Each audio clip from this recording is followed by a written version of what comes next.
안녕하세요. 저는 사랑하는 가족들과의 건강하고 행복한 노후를 꿈꾸고 있는 여자입니다. 전 가족이라는 건 서로 말 한마디라도 따뜻하게 해주고 힘들 땐 힘이 되어주는 관계여야 된다고 생각해요. 그런데 어떤 가족은 상대방이 기분 나쁠 것도 생각 안 하고 빈정거리기만 하는 경우도 있더라고요.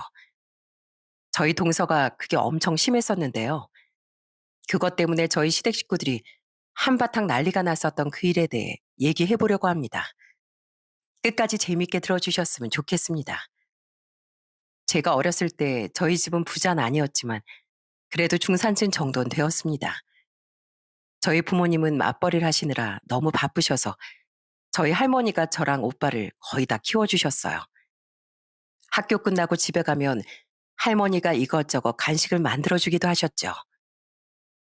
혜진아, 할머니가 옥수수 맛있게 쪄놨거든. 숙제하면서 이 옥수수 좀 한번 먹어봐라. 우와, 옥수수다.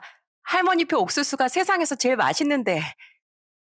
가끔은 저희 부모님이 너무 일이 늦게 끝나 저와 오빠가 먼저 잠에 들 때도 있었는데 그때도 저희 할머니가 자장가까지 불러주면서 저희를 재워주셨어요.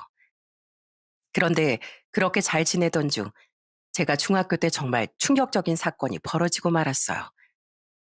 퇴근하고 집에 오던 저희 엄마가 교통사고를 크게 당하고 말았거든요. 그런데 그때 머리를 다치는 바람에 지적장애 2급 판정을 받게 된 거예요. 그때 저희 아빠가 얼마나 힘들어 하셨는지 몰라요. 여보, 내가 미안해. 내가 돈을 더 잘 벌었으면 당신한테 맞벌이 시킬 일이 없었을 텐데. 그럼 당신이 퇴근하다가 이렇게 사고 당할 일도 없었을 거 아니야.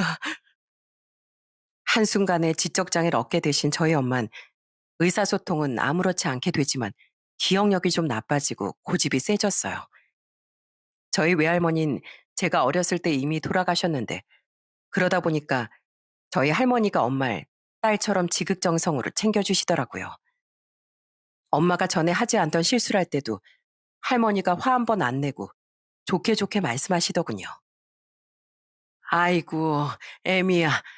가스렌지를 썼으면 가스불을 무조건 꺼야 되는 거야. 내가 지난번에도 몇 번이나 얘기했는데 또 까먹었어? 아, 맞다. 어머님이 저한테 가스불 꼭 끄라고 말씀하셨었죠.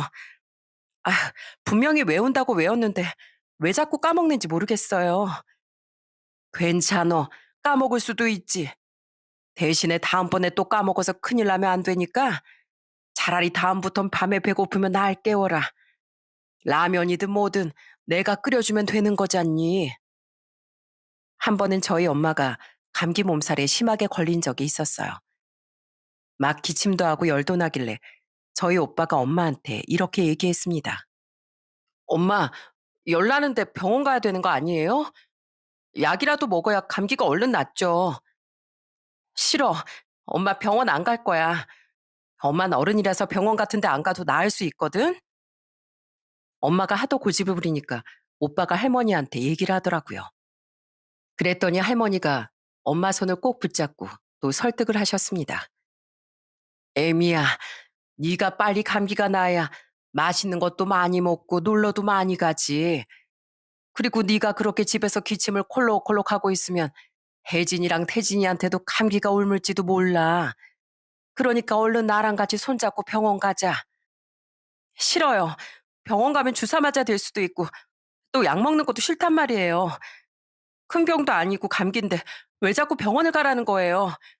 저 진짜 안 가도 된다니까요. 엄마가 계속해서 고집을 부렸지만 할머니가 아이 달래듯이 살살 달래서 결국 병원에 데려가셨어요. 나중에 이 사실을 알게 된 저희 아빠가 할머니한테 이러시더라고요. 어머니, 오늘 저희 집사람 병원 데려가느라 엄청 고생하셨다면서요. 괜히 저희 집사람 때문에 어머니 고생시키는 것 같아서 너무 죄송하네요. 고생은 무슨, 우리 며느리 내 딸이나 다름없으니까 당연히 내가 챙겨야지. 딸이 몸도 아프고 정신도 아픈데 따뜻하게 보듬어 주는 게 바로 엄마 아니니. 그렇게 저희 집안의 기둥이 되어 주시던 할머니도 제가 대학에 들어가고 나니 어느덧 연세가 80이 넘으셨어요. 나이가 드시다 보니까 기운도 많이 없어지시고 자주 아프시더라고요. 할머니는 틈만 날 때마다 늘 저랑 오빠한테 이런 말씀을 하셨습니다. 얘들아, 너희 엄마 겉으로는 멀쩡해 보여도 세상 혼자 살아가기엔 어려운 분인 거 알지? 그러니까 이 할미가 세상 떠나고 나서도 너희가 너희 엄마를 잘 챙겨야 한다. 알았지? 할머니가 그러실 때마다 저와 오빠는 그렇게 하겠다고 약속을 했어요. 그렇게 항상 저희 엄마를 걱정하시던 할머니는 제가 22살 때 주무시다가 조용히 돌아가시고 말았습니다. 그때 저희 가족들 모두 엄청 슬퍼했는데 특히 저희 엄마가 아주 대성통곡을 하시더라고요. 여보, 나 어머님 없으면 못 살아. 나도 그냥 따라갈래. 어? 나도 어머님 따라갈 거란 말이야. 저희 할머니가 엄마를 워낙 딸처럼 생각해 주셨으니 아마 엄마의 심정이 말로 표현할 수 없을 정도로 힘드셨을 겁니다. 그 이후로도 한동안은 엄마가 매일 할머니의 사진을 끌어안고 우시더라고요. 그렇게 시간이 흘러 대학을 졸업한 전 식자재를 납품하는 회사에 들어가 일을 하기 시작했어요. 그리고 경찰이 된 오빤 30살 때 좋은 사람을 만나 결혼을 하게 되었습니다. 새언니는 진짜 성격도 좋고 착한 사람이었는데 저희 부모님한테 너무 잘해드리니까 저까지 너무 고맙더라고요. 게다가 음식까지 잘하다 보니 저희 엄마가 새언니가 하는 음식을 그렇게 좋아하셨답니다. 새언니, 오늘 우리 엄마한테 떡볶이 해주려고 오신 거예요? 세상에, 저 이번 주 내내 엄마 때문에 귀에 딱지 않는 줄 알았잖아요. 저번에 새언니가 해주신 떡볶이가 그렇게 맛있었다면서 그게 또 먹고 싶다고 진짜 100번 넘게 얘기하는 거 있죠?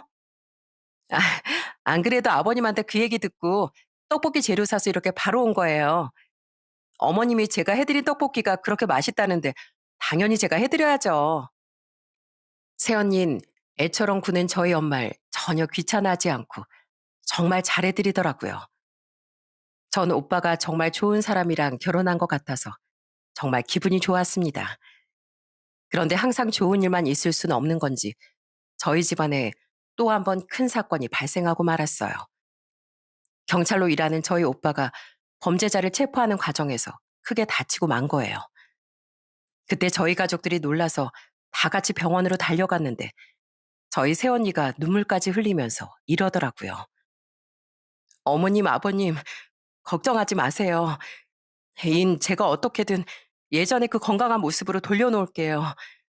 병원에서 매일 지키든 아니면 물 떠놓고 기도를 하든 제가 할 수 있는 건 뭐든 다 할 거예요. 그 후 새언니는 입원해 있는 오빠의 곁에서 정말 지극정성으로 간호를 하더라고요. 저희 오빠도 그런 새언니한테 정말 고마워했습니다. 여보, 내가 당신 봐서라도 얼른 회복해서 다시 열심히 일할게. 내가 우리 집안의 가장인데 이렇게 누워만 있어서 정말 미안해. 그렇게 새언니가 옆에서 정성스레 지켜준 덕분에 결국 저희 오빤 몇 달 만에 회복을 하고 다시 복귀를 할 수 있게 되었어요. 정말 새언니는 저희 집안에 없어서는 안 되는 귀중한 보물인 것 같았어요. 그렇게 시간이 흘러 어느덧 제 나이가 30대 초반이 되었습니다. 그때쯤 저희 아빤 직장을 은퇴하시고 저도 페인트 공장에 다니는 남편을 만나 결혼을 하게 되었어요. 그래도 저희 남매가 배우자 복은 있는 건지 저희 남편도 새언니처럼 저희 집에 정말 잘하더라고요. 남편은 저희 집에 갈 때마다 매번 작은 선물이라도 꼭 사가고 과일 하나도 직접 깎아서 저희 부모님한테 드리더군요. 그러다 보니까 저희 엄마가 남편을 엄청 좋아하셨어요. 민서방, 나 민서방이랑 있으면 너무 편하고 좋은데 그냥 집에 안 가면 안 되나? 이따가 저녁에 나랑 맛있는 것도 먹고 얘기도 많이 하다가 내일 가면 되잖아.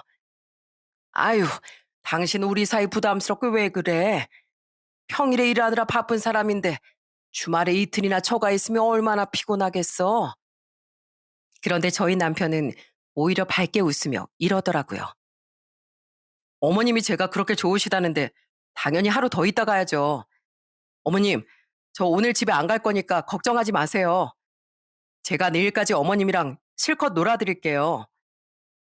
한 번은 또 저희 친정에서 하루 잤는데 엄마가 저희 남편 먹인다고 아침 일찍부터 된장찌개를 끓이신 거예요.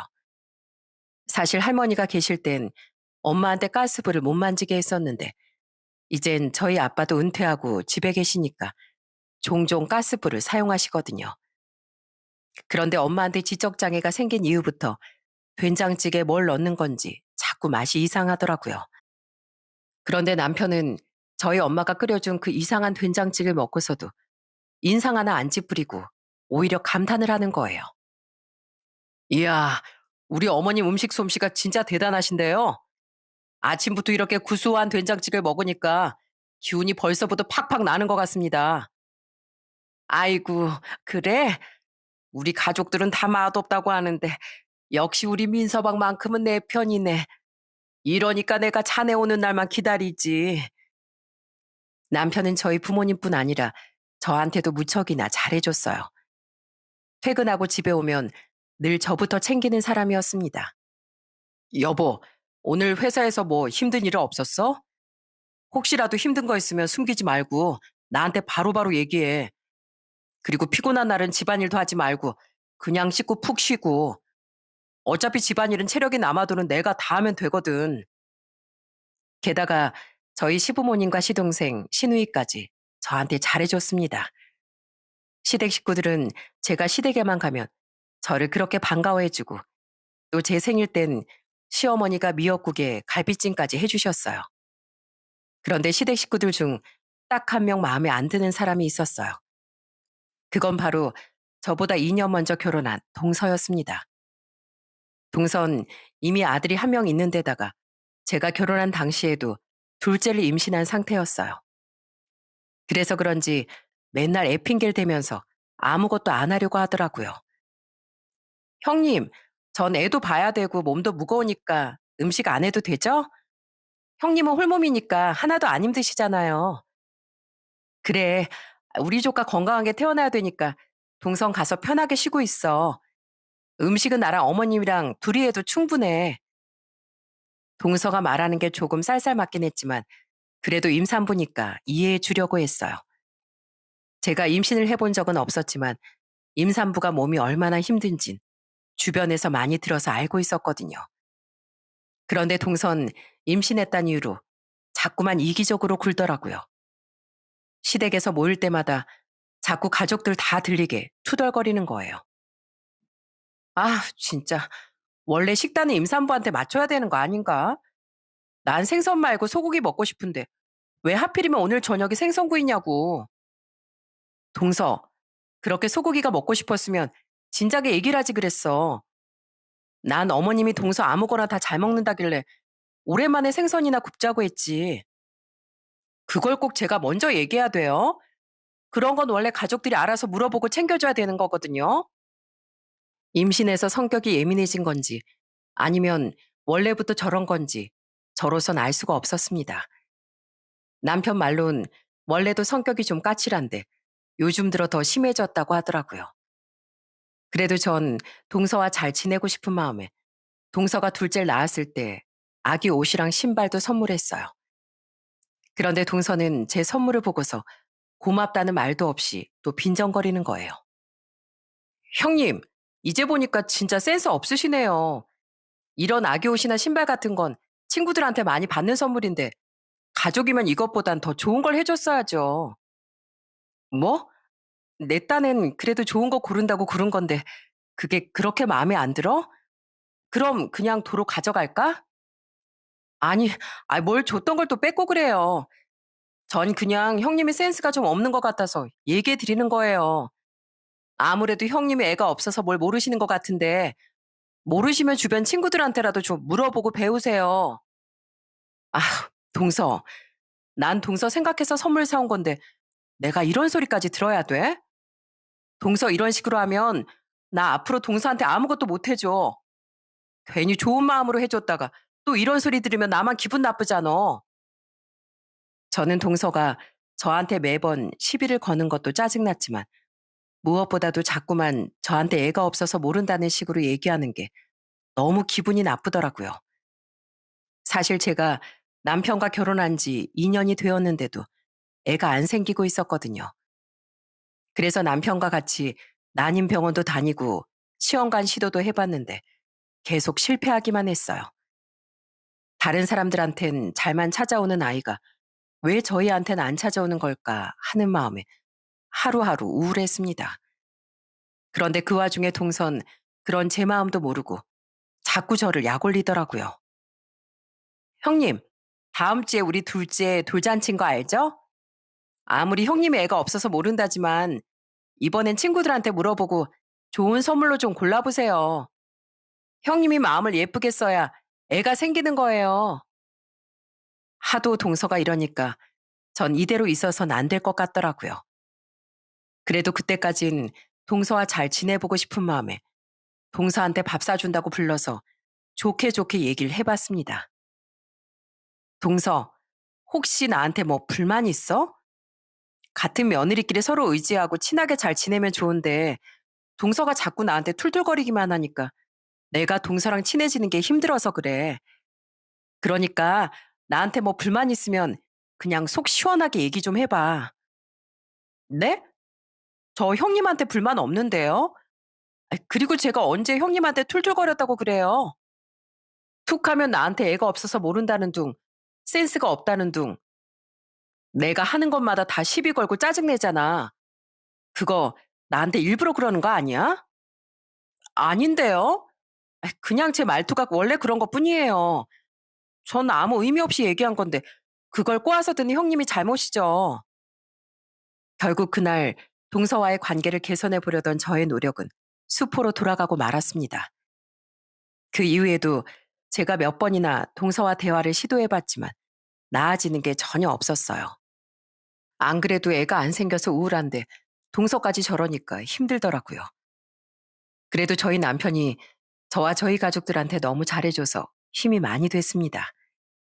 한 번은 저희 엄마가 길을 걷다가 자전거랑 부딪혀서 다쳤다고 연락이 온 거예요. 알고 보니까 그 자전거도 잘못이지만 저희 엄마도 휴대폰만 보면서 걷다가 자전거가 오는 걸 못 봤다고 하시더군요.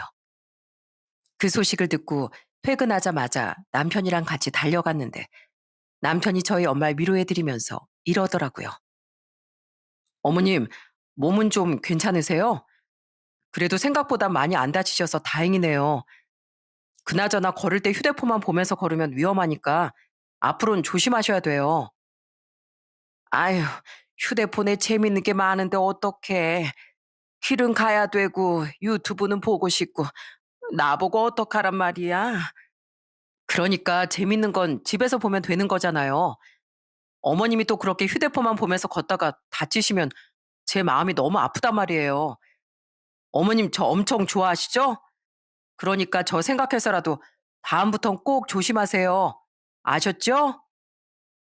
남편이 이렇게 가족들을 많이 챙기니까 저희 가족들도 남편을 정말 좋아하더라고요. 그런데 제가 결혼한 지 3년쯤 됐을 때 동서가 또 셋째 아들을 낳게 되었어요. 그런데 아들만 셋 낳았다고 아주 유세를 부리기 시작하더라고요. 형님, 예전엔 며느리가 아들 못 낳으면 소박 맞았던 거 알죠? 제가 우리 집안에 형님 못까지 아들 셋을 가져다 줬으니까 앞으로 형님은 저한테 잘하셔야 돼요. 형님은 결혼한 지 3년 됐는데 아직 한 명도 못 낳았잖아요. 동서, 꼭 말을 그런 식으로 해야겠어? 나도 애 낳기 싫어서 안 낳는 거 아니야. 그러니까 제발 그런 식으로 얘기 좀 하지 마. 제가 무슨 얘기를 했다고 그래요. 아, 진짜 형님 무서워서 아무 말도 못 하겠네. 동서는 그렇게 말하더니 갓난쟁이 셋째 조카를 안고선 이러는 거예요. 서준아, 너네 큰엄마 되게 예민하시다. 그치? 그게 다 애가 안 생겨서 그러는 거니까 우리가 이해해야 돼. 어차피 너희 큰엄마랑 큰아빤 나중에 재산 물려줄 자식도 없거든. 그러니까 나중에 너희 큰엄마랑 큰아빠 돌아가시면 너희가 그 재산 다 가지는 거야. 그러니까 큰엄마가 짜증내도 우리가 좀 이해해 주자. 세상에 전 그렇게 얘기하는 동서를 보고 정말 기가 막혀 죽는 줄 알았습니다. 그런데 그 얘기를 저만 들은 게 아니라 저희 시아버지까지 들으셨어요.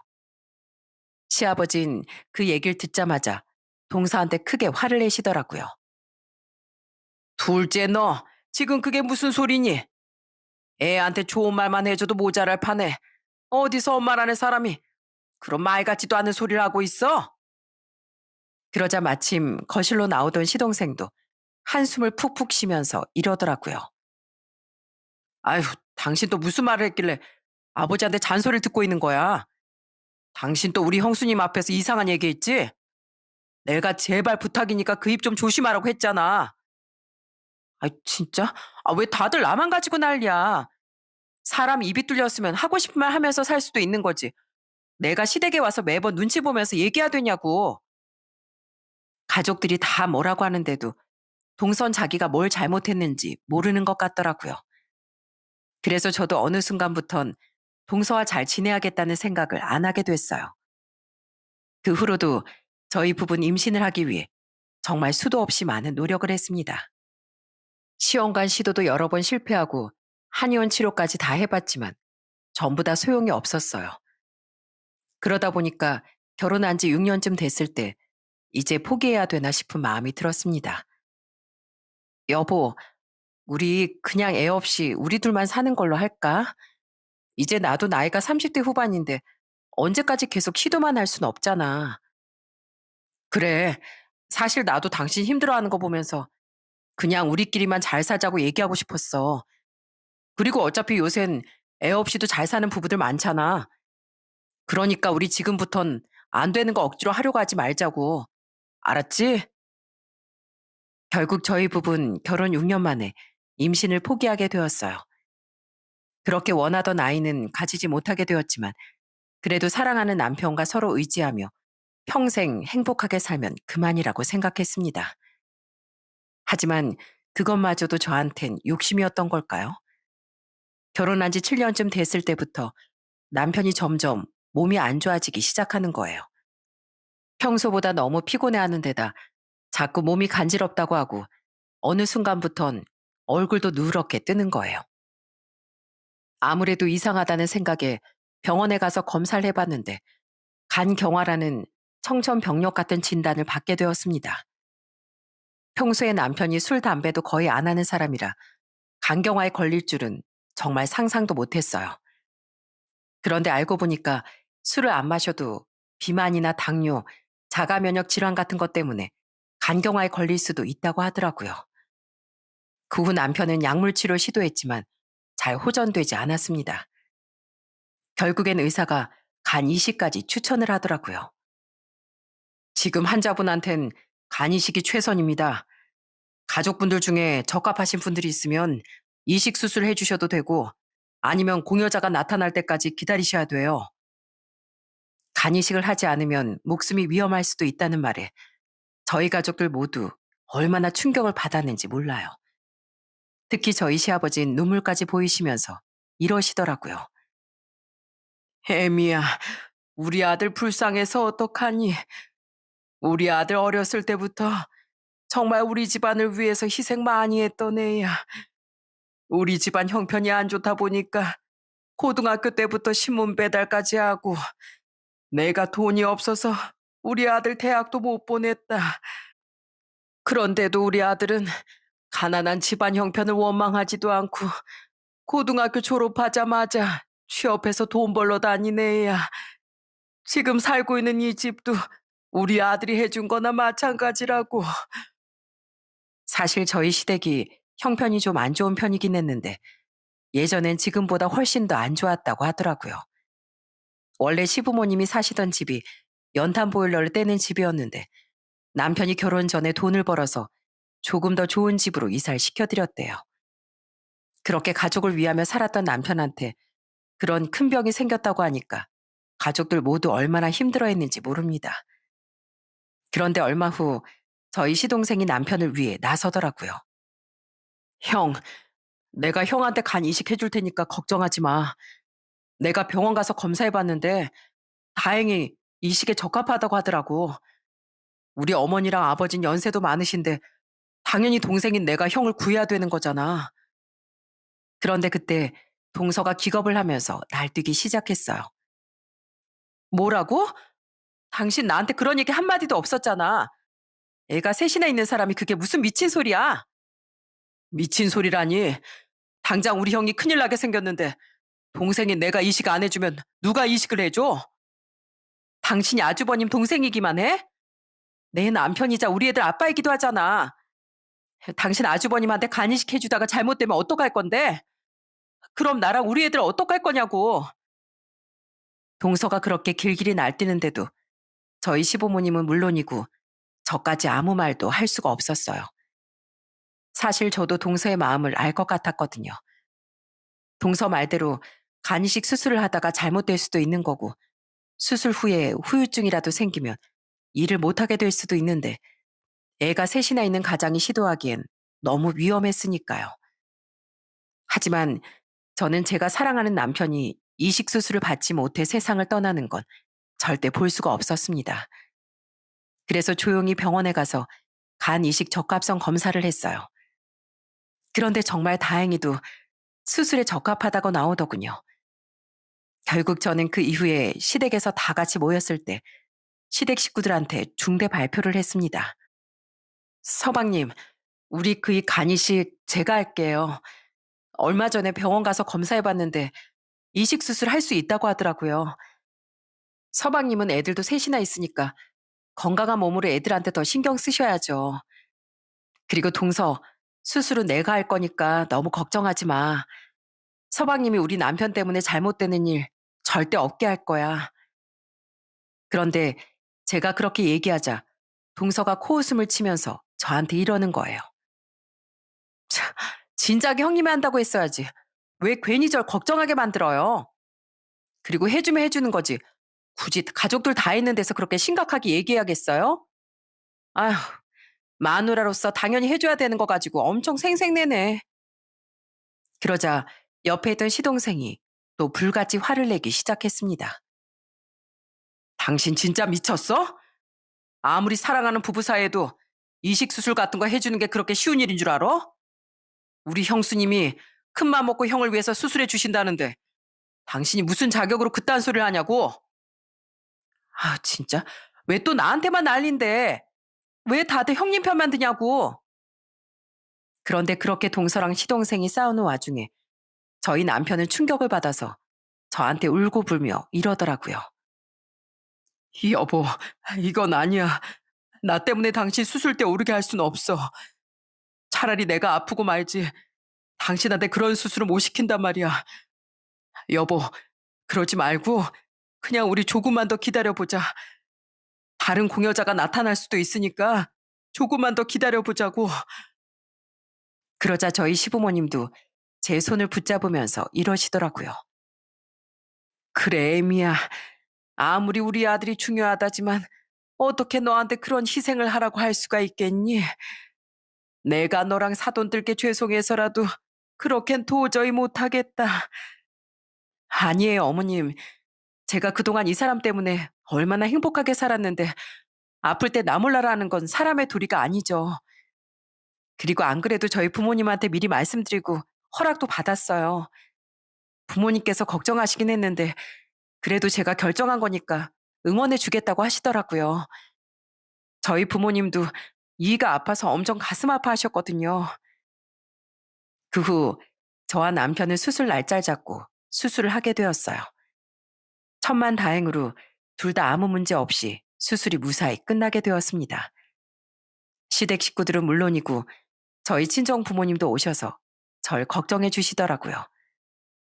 나중에 수술에서 깨어난 남편은 절 보고 미안하다며 계속 울기만 했어요. 그래서 전 남편의 손을 꼭 잡고 이렇게 얘기했습니다. 여보, 이제 내 간이 당신 몸속에 들어갔으니까 이제 우린 영원히 함께하는 거야. 원래 부부는 일심동체라는 말도 있잖아. 우린 실제로도 몸을 공유하게 됐으니까 더욱 우리 사이가 돈독해진 거라고 생각하자. 여보, 내가 정말 미안해. 나 때문에 당신한테 이런 큰 수술까지 받게 하고 내가 앞으로 당신한테 더 잘할게. 그렇게 간이식 수술을 성공적으로 마친 후 저와 남편은 일주일간의 입원을 마치고 집으로 돌아올 수 있게 되었어요. 하지만 몸의 장기를 일부 떼어낸 거다 보니 한동안은 컨디션이 안 좋더라고요. 그래서 집에서 요양을 하며 쉬다가 한 달 정도 지나니까 어느 정도 일상을 회복할 수 있게 되었어요. 그래서 오랜만에 시댁에 갔는데 저희 시어머니가 현관까지 달려나와선 저한테 이러시는 거예요. 아이고, 몸도 안 좋고 피곤할 텐데 뭐하러 여기까지 왔어? 아유, 그렇게 서 있지 말고 내가 따뜻한 이불에 전기장판까지 켜줄 테니까 얼른 들어와서 쉬어라. 시부모님은 혹시라도 제가 컨디션이 나빠지거나 감기라도 걸릴까봐 전전긍긍하셨어요. 게다가 간이식 수술을 한 이후엔 염분 많은 음식이 안 좋다고 하니까 일부러 반찬도 다 싱겁게 만드시더라고요. 그러다가 제가 수술한 지 3개월 정도 지났을 때 병원에서 검사를 해보니 원래 간의 85%까지 크기가 돌아왔다는 거예요. 그래서 시댁에 갔을 때 시어머니한테 그 얘기를 했더니 엄청 기뻐하시더군요. 아이고, 그거 참 잘 됐다. 내가 우리 예쁜 며느리 몸을 떼어낸 것 같아서 너무 가슴이 아팠는데 다시 원래대로 회복될 수 있다고 하니까 정말 다행이구나. 그런데 그때 옆에서 듣고 있던 동서가 또 혼잣말로 빈정거리는 거예요. 참나, 다들 진짜 유난이시네. 어차피 다시 자라는 간인데 좀 떼어내면 어때서? 아휴, 누가 보면 아주 죽었다 살아난 줄 알겠네. 그러자 시어머니가 동서한테 따끔하게 한마디 하시더라고요. 뭐라고? 유난? 그러는 넌 네 남편이 간이식 해주겠다고 했을 때 왜 그렇게 유난을 떨었어? 네 형님한테 그렇게 빈정거릴 거면 너도 그때 유난 떨지 말았어야지. 시어머니가 그렇게 말하자 평소엔 싫은 소리도 잘 안 하던 시누이까지 나서더라고요. 그래요, 작은 올케 언니. 솔직히 우리 집에서 유나는 작은 올케 언니가 제일 많이 떨었잖아요.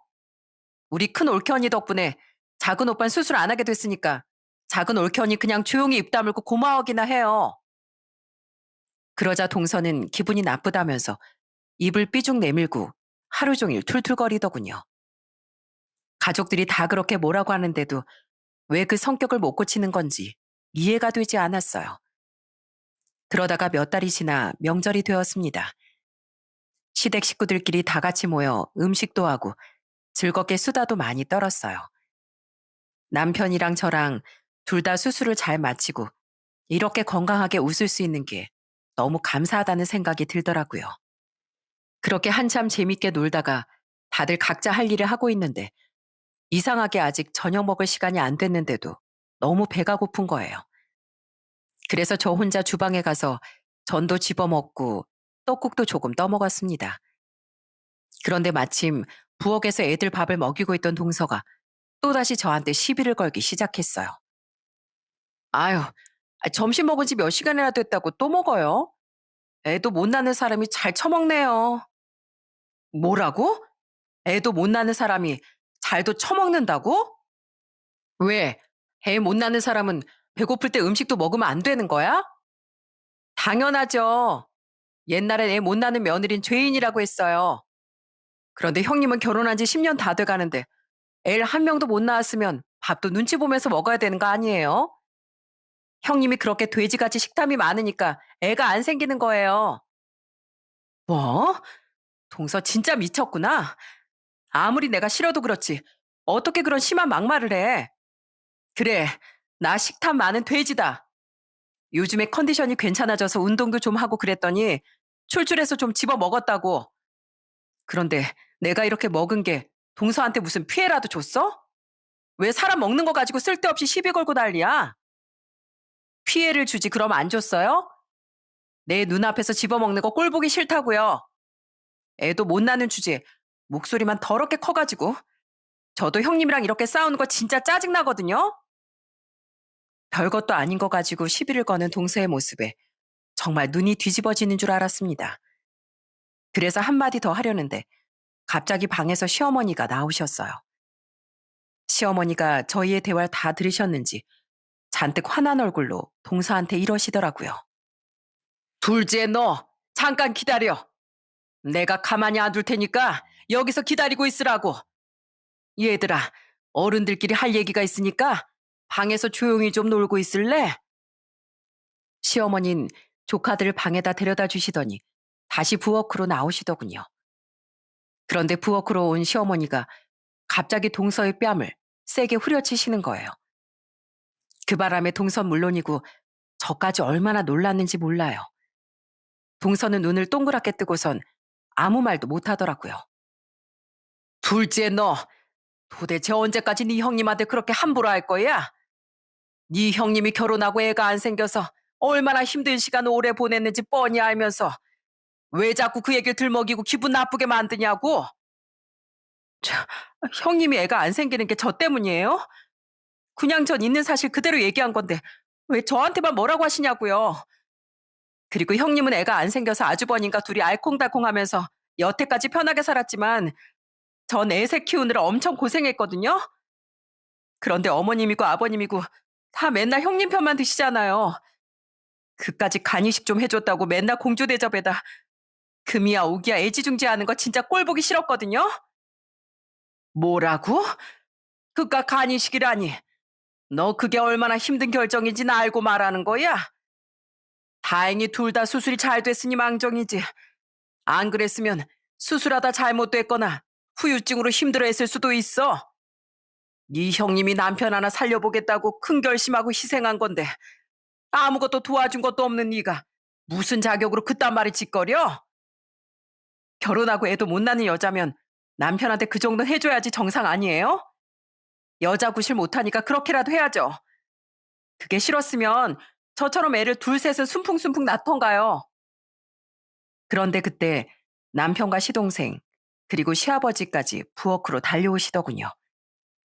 아까 셋이서 같이 외출하셨는데 소란스런 사이에 집에 들어오셨나 봐요.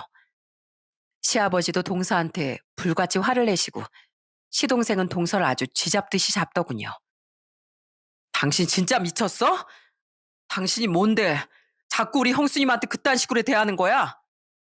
나 솔직히 아직도 형수님 볼 때마다 미안해 죽겠어.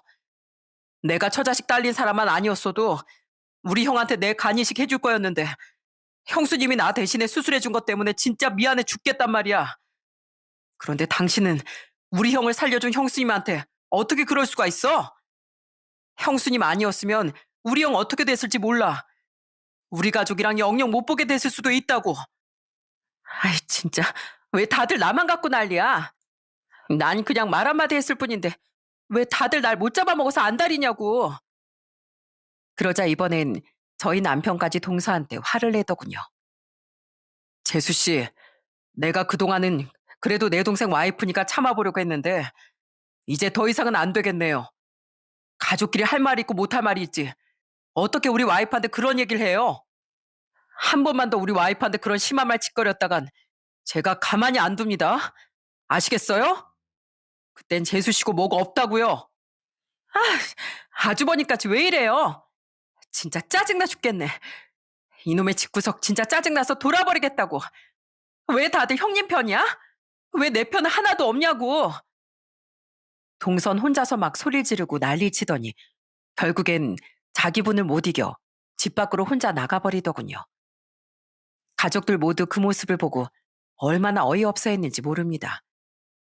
그렇게 동서가 집을 나가고 나자 시동생이 눈물까지 보이면서 저한테 사과를 하더라고요.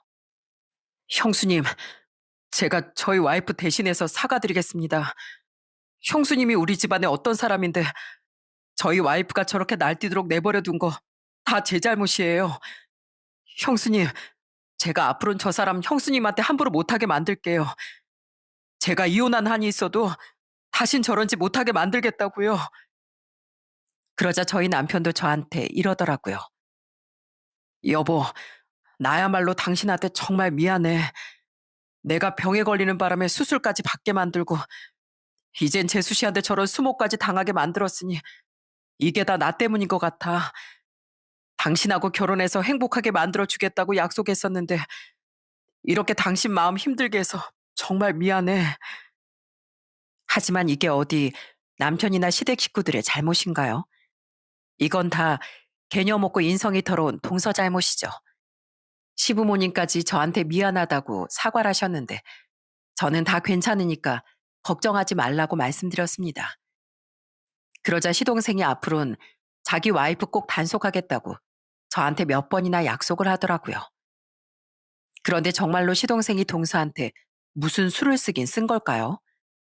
그 이후로 시댁에서 모일 때마다 동서의 태도가 180도 달라져 있더라고요.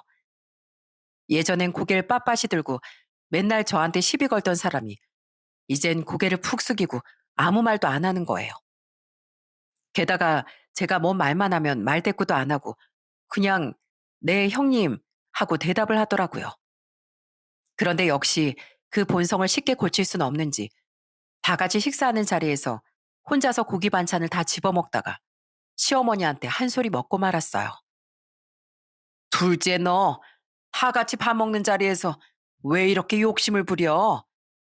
내가 이거 너 혼자 먹으라고 만든 건 줄 아니? 우리 가족들 다 같이 먹으라고 만든 건데 왜 며칠 굶은 사람처럼 혼자 개걸스럽게 먹어치우냐고. 아니 그게 아니라 저 원래 고기 반찬 좋아하는 거 아시잖아요. 안 그래도 요즘에 애 셋이나 키우느라 체력도 딸리고 힘들단 말이에요. 여기서 안 힘든 사람이 어디 있어? 다들 각자 직장 생활하느라 힘든 건 똑같아. 그런데 넌 언제까지 애 셋 낳았다는 핑계 대면서 유난 떨 거야? 유난이 아니라 진짜 힘들어서 그래요. 어머님도 애 셋 키워보셔서 아시잖아요. 그러자 이번엔 저희 시누이가 동서한테 한마디 하더군요.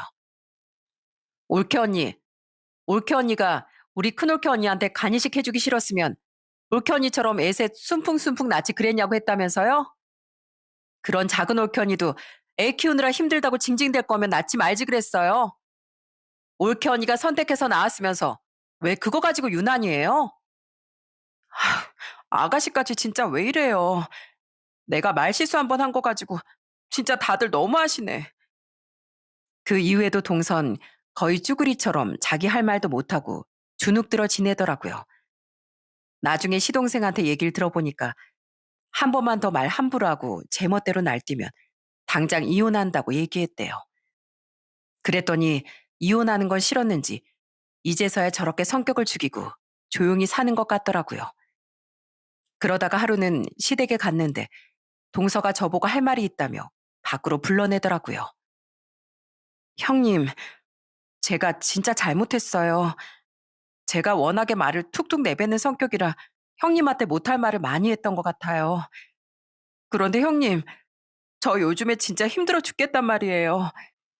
우리 남편은 제가 또 말실수할까봐 맨날 저승사자처럼 무섭게 지켜보고 우리 시댁 식구들도 다 저 미워하는 것 같아서 저 진짜 우울해 죽겠어요. 저요. 솔직히 형님이 우리 시댁 식구들한테 너무 잘하고 다들 형님을 예뻐하시는 것 같으니까 괜히 시샘이 나서 그랬어요. 그런데 아무래도 그 정도가 너무 심했나 봐요. 이럴 줄 알았으면 좀 적당히 했어야 됐는데 제가 너무 멍청했던 것 같아요. 동서, 그래서 그 얘기를 갑자기 나한테 왜 하는데? 동서가 그렇게 말한다고 해서 예전에 있었던 일이 뭐 없어지기라도 하는 거야? 예전 일이 없어지는 건 아니지만 그래도 앞으로의 생활은 바꿀 수 있는 거잖아요. 그러니까 형님이 우리 식구들한테 저에 대해서 좀 좋게 얘기해 주시면 안 돼요? 다들 형님 편이니까 형님이 말씀하시면 들어주실 거 아니에요. 저 요즘에 진짜 외톨이 된 것 같아서 너무 서럽단 말이에요. 얘기를 들어보니 동서는 저를 시샘했던 것도 있고 애초에 말을 함부로 하는 성격인 것도 맞더라고요. 세상엔 말로 성공한 사람도 있는 반면 새치효로 인해 실패하는 사람도 있다고 하는데 저희 동서가 딱 그런 사람인 것 같았습니다. 하지만 전 그동안 동서한테 당했던 게 있었기 때문에 사과 한번 한다고 해서 동서를 용서해주고 싶진 않더라고요. 동서, 그렇게 힘들면 동서가 알아서 좀 잘해봐. 어린애도 아니고 다 큰 어른인데 자기가 저지른 일은 자기가 해결해야 되는 거 아니겠어?